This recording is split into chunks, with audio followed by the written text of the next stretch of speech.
తెలుగు రాజకీయాల్లో ఆగస్టు నెల వస్తుందంటే చాలు అధికార పీఠంపై ఉన్న నాయకులకు ఒక రకమైన వణుకు పుడుతుంది.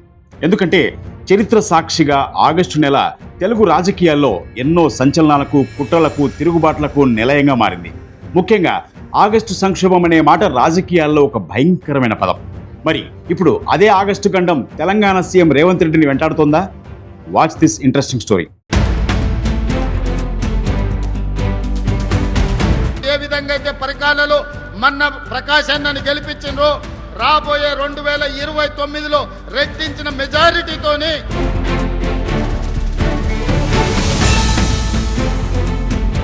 రేవంత్ రెడ్డి నువ్వు గాని, వేవూరు ప్రకాష్ రెడ్డి గాని, వాళ్ళ తాత గాని, వాళ్ళ అయ్య గాని, ఎవరైనా గాని నేనే ఇక్కడ ఎమ్మెల్యేని.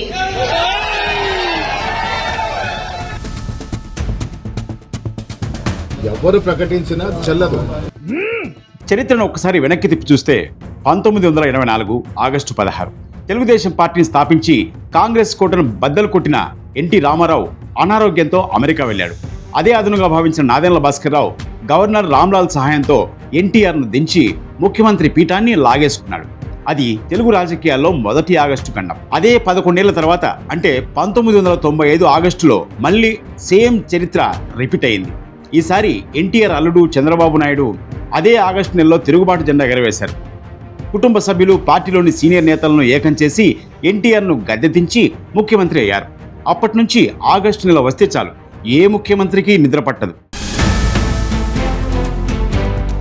ఇది అచ్చ కాంగ్రెస్ వర్సెస్ పచ్చ కాంగ్రెస్ అయింది ఇక్కడ.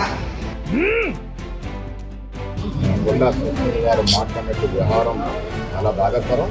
ఆ పిల్ల కాల్చిన మాట్లాడే మాటలు ఆమె మాట్లాడే మాటలు కావు నేను అనుకుంటున్నా. ఇదంతా కూడా కొండా సురేఖ గారే మాట్లాడిన మాటని నేను అనుకుంటున్నా. ఇప్పుడు అదే చర్చ మళ్ళీ మొదలైంది. తెలంగాణ కాంగ్రెస్ ప్రభుత్వంలో ప్రస్తుత పరిస్థితులు చూస్తుంటే ప్రతిపక్షాలు ఆగస్టు గండం గురించి మాట్లాడుతున్నాయి. పార్టీలో అంతర్గత కుమ్ములాటలు, నాయకుల మధ్య సమన్వయ లోపం, అధిష్టానంతో పడక సాగుతున్న సీనియర్ల పంచాయతీలు, ఇవన్నీ చూస్తుంటే రేవంత్ రెడ్డికి ఇది అగ్ని పరీక్ష అనేలా ఉందనేది బహిరంగంగానే తెలుస్తోంది.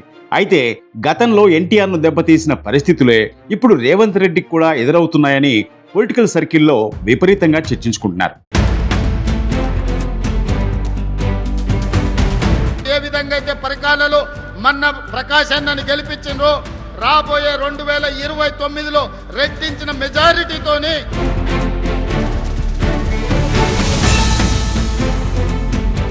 రేవంత్ రెడ్డి నువ్వు గాని, వేవూరు ప్రకాష్ రెడ్డి గాని, వాళ్ళ తాత గాని, వాళ్ళ అయ్య గాని, ఎవరైనా గాని నేనే ఇక్కడ ఎమ్మెల్యేని.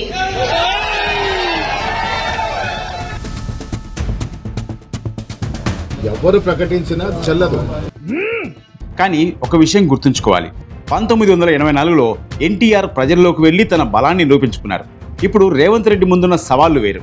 పార్టీని ఎలా గట్టెక్కించుకుంటారు, సొంత క్యాడర్ను, సీనియర్ను ఎలా బుజ్జగిస్తారు, ఇవన్నీ రేవంత్ రెడ్డి ఉన్న పెను సవాళ్లు.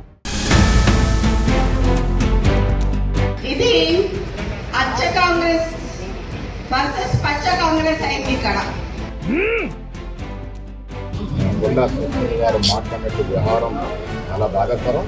ఆ పిల్ల కాల్చిన మాట్లాడే మాటలు ఆమె మాట్లాడే మాటలు కావు నేను అనుకుంటున్నా. ఇదంతా కూడా కొండా సురేఖ గారే మాట్లాడిన మాటని నేను అనుకుంటున్నా.